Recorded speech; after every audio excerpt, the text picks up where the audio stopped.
1941년 1월 15일 한겨울이었습니다. 영하 20도 정도였다고 해요. 그리고 공연 장소에 난방이 전혀 되지 않은 그 27번 막사에서 음악이 울려 퍼졌는데, 그리고 맨 앞줄에는 나치의 장교 또 수용소의 교도관이 앉아 있었다고 합니다. 그리고 당시 청중들은 이렇게 회고합니다. 시간과 일상이 잠시 멈춘 상태와 같았다. 영적 울림으로 가혹한 수용소의 현실에서 탈출할 수 있었다. 파괴적인 상황에서 작곡되었다는 게 도무지 믿기지 않을 정도로 이 작품엔 놀라운 비하인드 스토리가 숨겨져 있습니다.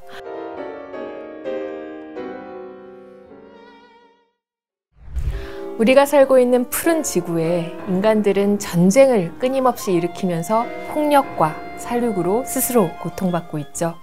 이럴 때 음악은 어떤 목소리를 낼 수 있을까요? 그래서 오늘은 여러분들께 전장에서 울려 퍼진 평화의 음악을 소개해드리고 싶습니다.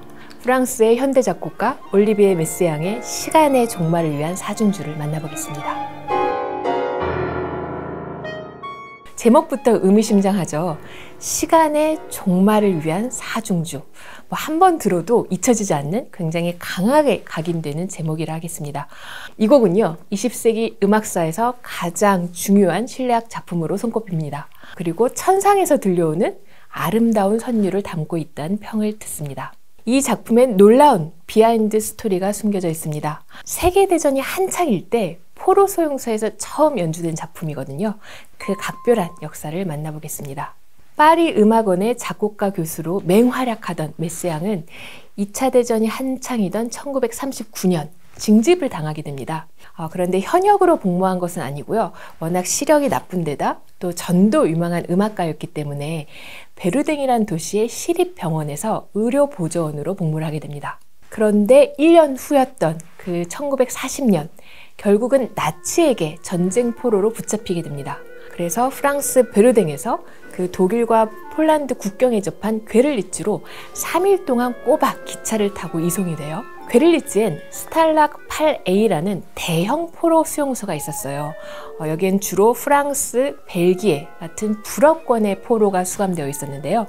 한 막사당 500명씩 우르르 배정했다고 합니다. 이때 메스양에게 부여된 전쟁포로 그 수감 번호는 35333이었습니다.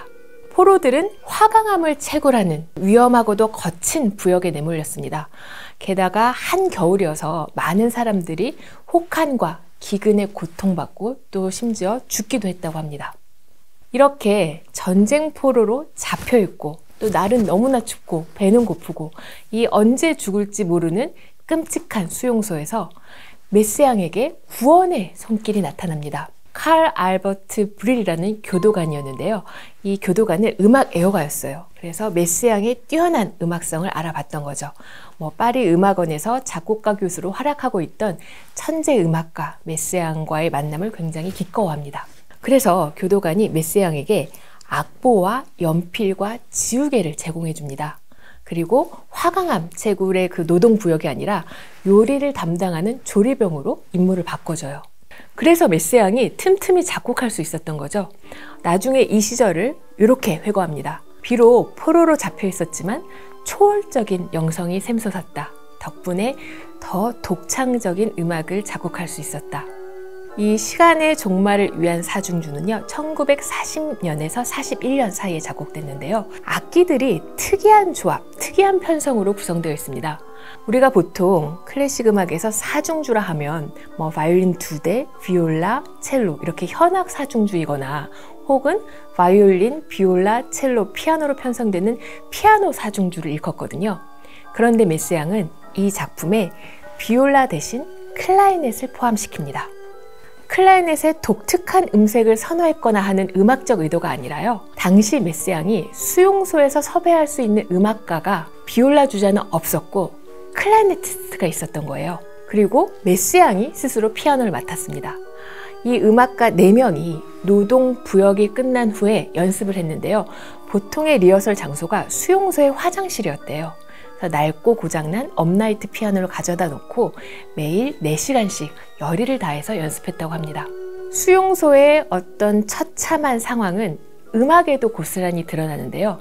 첼로는 원래 4개의 현을 가지고 있잖아요. 그런데 수용소에서 당시에 구할 수 있는 첼로는 3개의 현만 있었대요. 그리고 피아노는 건반이 몇 개 듬성듬성 빠져 있는 데다가 조율, 음정도 맞지 않았대요. 그래서 이 사중주에서는요, 피아노가 주인공으로 뭔가 음악적인 악상을 이끌어 나가기보다는 배경으로 물러나서 다른 악기의 선율에 색깔을 입히는 화음 악기로 기능을 하게 됩니다. 그리고 자신의 악기를 갖고 있는 연주자는 클라리네티스트가 유일했어요. 그래서 메스양은 아예 요 사중주의 3번째 악장, 새들의 시면 한 악장 전체를 클라리넷 솔로에 헌정을 하게 됩니다. 실내악은 엄연히 여러 악기, 여러 주자들이 연주하는 편성이거든요. 그런데 악기 하나가 한 악장을 내내 끌고 갔다는 건 굉장히 이례적인 경우였던 거죠. 그만큼 당시의 수용소의 상황이 음악에도 반영됐다 하겠습니다.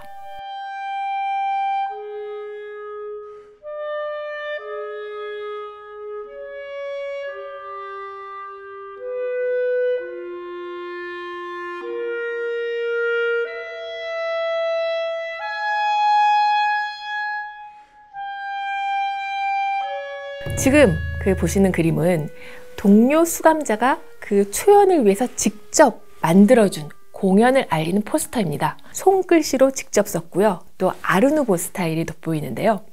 이 맨 위에서 아래로 차례로 내려가다 보면 스탈라그 8A 궤를 잇고 그 바로 아래 도장이 찍혀 있죠. 이건 바로 나치의 승인을 받았다는 표식이고요. 그리고 프루미에 오디시오 처음 세상에 공개를 하는 연주회고 깨아토 들라펑 디덩 시간의 종말을 위한 사중주다. 그리고 작곡가는 올리비 메스양이고 연주는 1941년 1월 15일에 세상에 처음으로 공개된다. 그리고 사중주에 함께했던 연주자들의 이름이 기입되어 있습니다. 1941년 1월 15일 한겨울이었습니다. 영하 20도 정도였다고 해요. 그리고 공연 장소에 난방이 전혀 되지 않은 그 27번 막사에서 음악이 울려 퍼졌는데 청중은 한 400명 정도 모였대요. 그리고 맨 앞줄에는 나치의 장교 또 수용소의 교도관이 앉아 있었다고 합니다. 이 초연을 함께한 청중들의 대부분은 클래식 음악, 게다가 현대 창작 음악에는 문외한이었던 거죠. 게다가 이 곡은 처음 듣는 낯선 곡이란 말이에요. 초연이었으니까요. 그런데 메스양은 당시 이 초연에 함께한 청중들의 몰입에 엄청난 감동을 받게 됩니다. 이렇게 회상해요. 열광적 침묵을 느꼈다. 이제껏 이렇게 각별한 몰입과 이해로 내 음악에 귀 기울여준 청중은 없었다. 그리고 당시 이 공연을 함께한 청중들은 이렇게 회고합니다. 시간과 일상이 잠시 멈춘 상태와 같았다. 영적 울림으로 가혹한 수용소의 현실에서 탈출할 수 있었다. 시간의 종말을 위한 사중주는 총 8개의 악장으로 구성되어 있습니다. 그런데 악장마다 독특한 제목이 붙어 있어요. 예를 들면요. 2악장은 시간의 종말을 알리는 천사의 음성, 5악장은 7개 나팔을 위한 분노의 춤, 메스양은 신약 성서의 마지막에 수록된 요한계시록에서 이 제목들을 가져왔는데요. 계시록은 곧 묵시록이잖아요. 그 인간 세상에 닥친 종말을 묘사하죠. 특히 요한계시록에선 강력한 힘을 지닌 천사가 등장해서 인간들에게 더 이상 시간이 없다라고 준엄하게 경고를 합니다. 이 곡의 초연을 접했던 전쟁 포로들도 메스양이 음악으로 전달하려 한 종말의 상황에 감정이입하지 않을 수 없었던 거죠. 전쟁의 한가운데 포로로 붙잡힌 상황에서 나에게 시간이 얼마나 남았는지 또 남아있는 시간 동안 무슨 일이 어떻게 불어닥칠지 전혀 불투명한 상황이었으니까요. 그래서 이 음악이 각별하게 다가왔을 것 같습니다. 보통의 작곡가라면 이런 끔찍한 상황, 종말의 두려움과 공포를 강력한 음향으로 압도하면서 이 신의 분노 혹은 인간에게 닥친 형벌 혹은 죽은 자에 대한 애도를 표현했을 거예요. 예를 들면 베를리오즈의 레퀴엠이나 말러 교향곡 2번 부활이 그런데요. 하지만 메스양은 달랐습니다. 신이여 이유가 무엇입니까? 따지지 않았어요. 메스양이 그 대신 전하고픈 메시지는 신이여 당신을 사랑합니다 였습니다. 이 관련해서 흥미로운 일화가 있는데요. 이 곡의 초연에서 클라넷을 맡았던 앙리 아코카라는 연주자가 사실은 메스양한테 수용소에서 탈출하자고 은밀히 제안을 했었대요. 그런데 메스양이 거부했다고 합니다. 왜냐면 내가 여기에 있는 것 또한 신의 뜻이라고 대답을 했었대요. 이렇게 참혹한 현실에 매몰되지 않고 초월적인 영성을 추구하는 메스양의 성격이 이 곡에 굽이굽이 드러나는데요. 이후에 그 클라리네티스트 아코카는 탈출에 성공해서 1941년 4월 다른 수용소로 이송되는 기차에서 클라리넷을 들고 뛰어내렸다고 합니다. 시간의 종말이란 무슨 의미일까요? 메스양이 이렇게 얘기합니다. 시간이 멈춘 후에도 소리는 지속된다. 전쟁의 참혹한 실상이 인간들에게 세상의 종말을 일깨웠는데 음악가인 메스양은 여기에 더해서 시간의 종말을 인지하고 그리고 시간의 종말 이후에도 지속되는 소리를 통해서 메시지를 던지고 싶었던 거죠. 이 사중주에서 시간의 종말은 서양 음악사를 이제까지 지배해왔던 기존의 박자, 리듬 시스템의 종말을 의미하게 됩니다. 특히 균등하게 분할된 두 박자 계통의 가장 기초적인 단위박을 메스양은 이 작품에서 끊임없이 교란시키게 됩니다. 여기엔 또 특정한 이유가 있는데요. 메스양은 전쟁 동안 이 군대 음악들, 특히 두박, 네박, 짝수박으로 행진하는 군대 음악들을 줄기차게 들어야 됐던 거예요. 그래서 폭력으로 인지를 했던 거죠. 이 일정한 리듬에 질색을 하면서 둘로, 짝수로 분할되지 않는 소수 리듬을 적극적으로 차용하게 됩니다.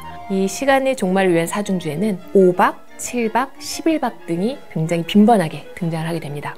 그리고 미세한 음표값을 빼거나 추가하면서 기존의 시간 개념, 기존의 리듬에 대한 인식을 확장하고 축소하고 정지시켰습니다. 그래서 연주자들 입장에선 이 곡 연주 굉장히 어려워요. 박과 리듬이 진짜 줄기차게 변화하고 굉장히 복잡하고 난해하거든요. 그리고 악보를 패턴화시켜서 분석하거나 아니면 예측하기도 어렵습니다. 현실의 고통을 잊게 하는 천상에서 들려오는 가장 아름다운 선율은 이 실내악 작품 속에서도 특히 5악장과 8악장에 등장을 합니다. 현악기와 피아노의 이중주, 듀오 편성인데요. 피아노가 아주 느린 맥박으로 화음을 진동시키면서 삶의 고뇌를 상징한다면 삶의 고뇌를 딛고 그 위에 부유하는 현악기 사운드는 천상과 낙원의 선율을 상징합니다. 5악장에선 첼로가 주인공이에요. 그리고 제목에 l'éternité, 영원성이라는 단어가 연결됩니다. 반면에 8악장은 바이올린이 주인공인데요.